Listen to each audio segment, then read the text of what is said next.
Hello friends, welcome back our channel. எக்ஸாம்ஸ்க்கு எல்லோரும் படிக்க ஸ்டார்ட் பண்ணியிருப்பீங்கன்னு நினைக்கிறேன். நானுமே படிக்க ஸ்டார்ட் பண்ணிட்டேன். லாஸ்ட் வீடியோலேயே என்ன பேட்ச் நான் ஜாயின் பண்ணியிருக்கேங்கிறத பற்றி டீட்டெயில்ஸ் உங்களுக்கு ஷேர் பண்ணியிருந்தேன். என்ன பேட்ச் அப்படின்னா நியூ டிஎன்பிஎஸ்சியுடைய டெஸ்ட் பேட்ச் தான் நான் ஜாயின் பண்ணியிருக்கேன். லாஸ்ட் இயர் வந்து நான் வேறு ஒரு டெஸ்ட் பேட்ச் ஜாயின் பண்ணியிருந்தேன். ஆனால் இந்த இயர் வந்து நியூ டிஎன்பிஎஸ்சி தான் ஜாயின் பண்ணியிருந்தேன். சிலர் கமெண்ட்ஸில் வந்து நியூ டிஎன்பிஎஸ்சி எப்படி ஜாயின் பண்ணுறது, கிளாஸ் எப்படி இருக்கும், அதை பற்றிலாம் கேட்டுட்டு இருந்தீங்க.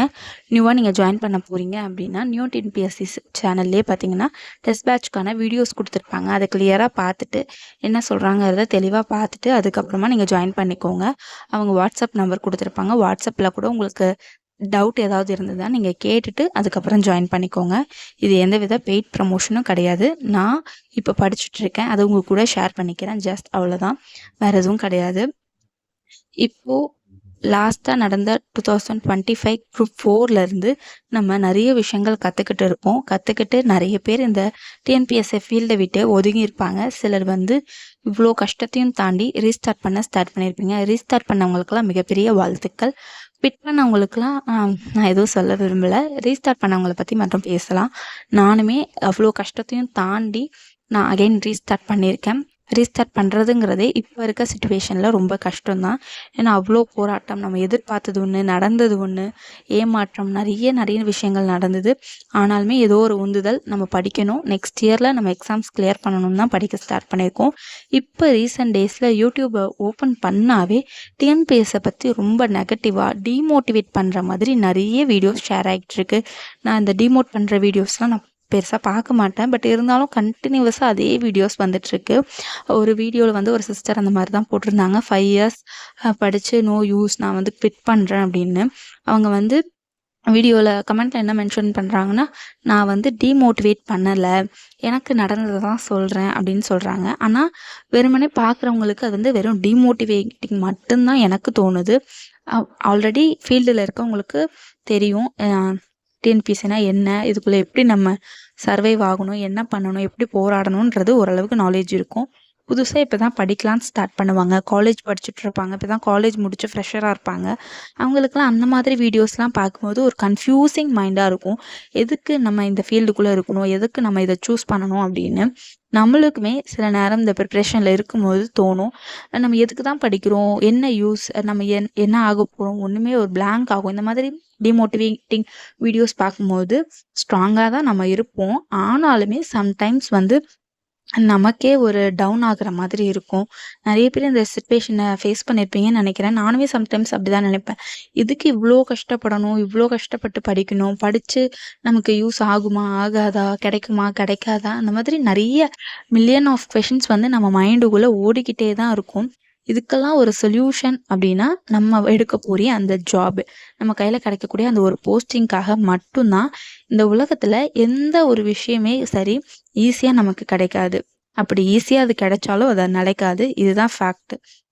ஈஸியாக எது கிடைக்கும் இந்த உலகத்தில், ஒரு ரூபா சம்பாதிக்கிறதுனாலும் அது எவ்வளோ கஷ்டம்னு அந்த சம்பாதிக்கிறவங்களுக்கு தான் தெரியும். அதனால இது ஒரு கவர்மெண்ட் ஜாப், இதுக்காக எவ்வளோ பேர் போட்டி போடுறாங்க, எவ்வளோ பேர் படிக்கிறாங்க, எவ்வளோ ஸ்ட்ரகிள்ஸ் இருக்குது. இதெல்லாமே தாண்டி தான் நம்மளால் வர முடியும். இது வந்து ஒரு கவர்மெண்ட் ஜாப் ஈஸியாக நம்ம வந்து ஸ்கூல் காலேஜஸில் எழுதுகிற எக்ஸாம் மாதிரி ஒரு 1 இயர் 6 மந்த் படித்தோமா, இல்லை லாஸ்ட் 1 டே படித்து கூட பாஸ் ஆனவங்கலாம் இருக்காங்க, ஸ்கூல் காலேஜ் டேஸஸில் சொல்கிறேன். ஆனால் அந்த மாதிரி இந்த ஃபீல்டுக்குள்ளே நம்மளால் இருக்க முடியாது.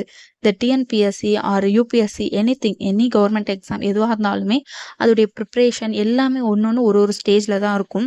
இதுக்கு முன்னாடி நம்ம சின்ன வயசுலேருந்து ஒரு ஸ்கூலு காலேஜு அது வரைக்கும் நம்ம படித்த லெவலுக்கு கண்டிப்பாக இருக்காது. அதில் என்டர் ஆகி ஒரு அட்டெம்ப்ட் போடும்போது தான் நம்மளுக்கே தெரியும் நம்ம எப்படி ப்ரிப்பேர் ஆகணும், இதுக்கு இன்னும் எவ்வளோ எஃபெக்ட் போடணும், எந்த மாதிரியெல்லாம் நம்ம படிக்கணும்னு. கண்டிப்பாக டிஎன்பிஎஸ்சி படிக்கிற ஆஸ்பிரண்ட்ஸுமே இதுக்கு முன்னாடி நீங்கள் இவ்வளோலாம் படிச்சிருக்கவே மாட்டீங்க, இன்க்ளூடிங் மீ. நானுமே ஒரு டிகிரி முடிச்சிருக்கேன், பட் ஸ்கூல் காலேஜ் எல்லாமே முடிச்சிருக்கோம். பட் இவ்வளோ டிஎன்பிஎஸ்சிக்கு இந்த 1 இயர் வந்து நான் படிச்சிருக்கேன். இவ்வளோ புக்ஸ் ஆகட்டும், இவ்வளோ விஷயங்கள் நான் படித்ததே கிடையாது. சீரியஸாக சொல்லணும்னா ஸ்கூல் காலேஜஸ்லலாம் நமக்கு வந்து போர்ஷன்ஸ் வந்து லிமிட்டடாக தான் இருக்கும். நம்மளுக்கு வந்து தெரியும் புக் சோர்ஸ் எது, என்ன படிக்கணும், எதை படித்தா எவ்வளோ மார்க் கிடைக்கும், எல்லாமே நமக்கு தெரியும். ப்ளூ பிரிண்ட் ஆகட்டும், எல்லாமே நமக்கு தெரியும்.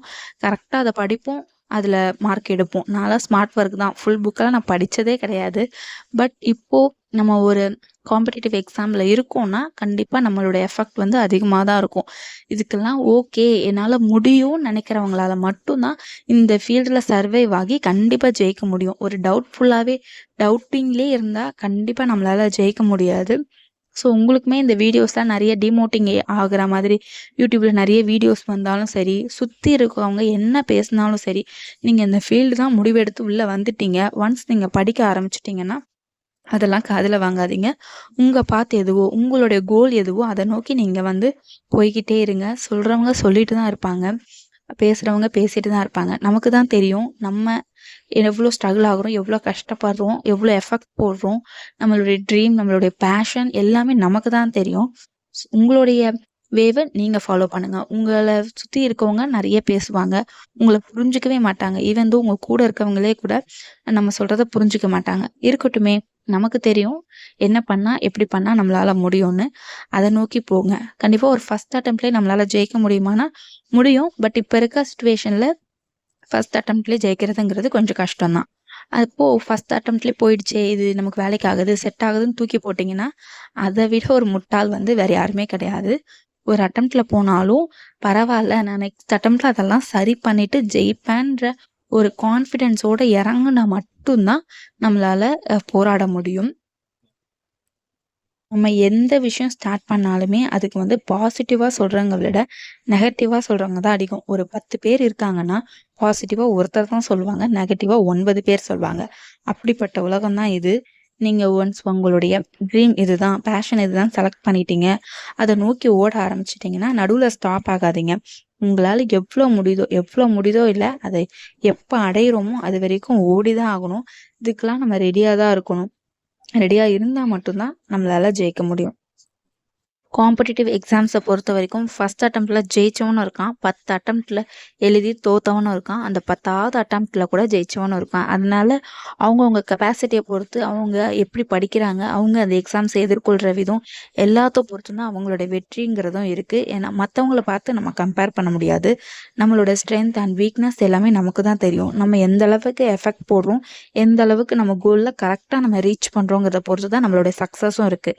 அவங்க ஃபஸ்ட் அட்டெம்ப்ட்லேயே எடுத்துட்டாங்க, நம்ம எடுக்க முடியல, அப்போ இந்த ஃபீல்டுக்கு நம்ம ஒர்த் இல்லை, நம்ம ஒரு 2-3 அட்டெம்ப்ட்ஸ் போட்டுட்டோம் ஆனாலும் கிடைக்கல அப்படின்றதெல்லாம் யோசிக்காமல் நீங்கள் லாஸ்ட் டைம் என்ன தப்பு பண்ணீங்க அதை ஃபஸ்ட்டு தேடுங்க, ரெக்டிஃபை பண்ணுங்க. அடுத்த டைம் அந்த தப்பை பண்ணக்கூடாது. நம்ம எல்லாருமே ஜெயிச்சவங்கள மட்டும்தான் பார்க்குறோம். அந்த ஜெயிக்கிறதுக்கு முன்னாடி அவங்க எவ்வளோ கஷ்டப்பட்டிருப்பாங்க, இதுக்கு முன்னாடி எத்தனை தோல்விகளை சந்திச்சிருப்பாங்க, அந்த தோல்விகளை எப்படி எதிர்கொண்டு வந்திருப்பாங்க, இதெல்லாம் நம்ம பார்க்குறதே கிடையாது. அதனால தான் நமக்கு வந்து நம்ம அந்த தோல்வி அடையும் போது, அந்த இலக்கிலேருந்து நம்ம மிஸ் ஆகும்போது, நமக்கு அந்த வெற்றி கிடைக்காதப்போ நம்ம ரொம்ப ஸ்ட்ரகிள் ஆகுறோம். இது நமக்கு செட் ஆகாது, இது வேண்டவே வேண்டாம் விட்டுட்டு போகிறதும் இதனால தான். கண்டிப்பாக யார் ஒருத்தருமே ஈஸியாக எது ஒன்றுமே எடுக்க முடியாது. ஒரு போஸ்டிங் எடுக்கிறாங்க அப்படின்னா அதுக்கு பின்னாடி அவங்க எத்தனை வருட உழைப்பு போட்டிருப்பாங்கன்னு நமக்கு தெரியாது, எத்தனை தோல்விகளை சந்திச்சிருப்பாங்க, எத்தனை அவமானங்களை சந்திச்சிருப்பாங்கன்னு நமக்கு கண்டிப்பாக தெரியாது. அது ஒருத்தருக்குள்ளே போய் பார்த்தா தான் தெரியும். இப்போ இந்த இயர் எக்ஸாம் கிளியர் பண்ணி போஸ்டிங் எடுக்க போகிறவங்களெல்லாம் போய் பார்த்தா அவங்க எல்லாருமே ஃபஸ்ட் அட்டெம்ப்டில் தான் கிளியர் பண்ணியிருப்பாங்கன்னா கண்டிப்பாக கிடையாது. மேபி ஃபஸ்ட் அட்டெம்ப்டில் கிளியர் பண்ணவங்க சிலர் இருக்கலாம். ஆனால் 90% பார்த்தீங்கன்னா எல்லாருமே இதுக்கு முன்னாடி லாஸ்ட் அட்டெம்ப்டில் கண்டிப்பாக தோற்று தான் வந்திருப்பாங்க. அந்த தோற்றவங்க தான் இன்றைக்கி ஜெயிச்சிருக்காங்க. எப்படி அவங்க ஜெயிச்சிருப்பாங்க, அந்த தோல்வி கற்றுக் கொடுத்த பாடம் தான். தோல்வி என்ன பாடம் கற்றுக் கொடுக்கும், நெக்ஸ்ட் டைம் நம்ம இப்போ பண்ண தப்பை நெக்ஸ்ட் டைம் பண்ணக்கூடாது, இப்போ பண்ணது எல்லாமே பண்ணாமல் இன்னும் நல்ல ஒரு முயற்சி கொடுக்கணும், நம்மளுடைய பெஸ்ட்டு வெரி வெரி பெஸ்ட்டை கொடுக்கணும். அப்போ தான் நம்மளால் சக்சீட் ஆக முடியும். இந்த எக்ஸாம்ஸ்க்கு மட்டும் கிடையாது, லைஃபுக்குமே இதுதான். இந்த வீடியோ இவ்வளோ தூரம் பார்த்துட்ருக்க ஒருத்தருக்காவது நான் சொல்கிற விஷயங்கள் மோட்டிவேட்டிங்காக இருக்கும்னு நினைக்கிறேன், நம்புகிறேன். மோட்டிவேட்டிங்காக இருக்குது அப்படின்னா லைக் பண்ணுங்கள், கமெண்ட் பண்ணுங்கள். உங்களுக்கு எக்ஸாம் ரிலேட்டடாக ஏதாவது தெரிஞ்சுக்கணும் அப்படின்னா கமெண்ட் பண்ணுங்கள். இன்ஸ்டாகிராமில் டிஎம் பண்ணி கூட கேளுங்க, எனக்கு தெரிஞ்சதை நான் உங்களுக்கு சொல்கிறேன். இந்த மாதிரி இன்னும் மோட்டிவேட்டிங்கான வீடியோஸ் வேணும்னாலும் சொல்லுங்கள். நம்ம சேனலில் சப்ஸ்கிரைப் பண்ணாமல் பார்த்துட்டு இருந்தீங்கன்னா சப்ஸ்கிரைப் பண்ணிக்கோங்க. நெக்ஸ்ட் ஒரு வீடியோவில் பார்க்கலாம். Thanks for watching.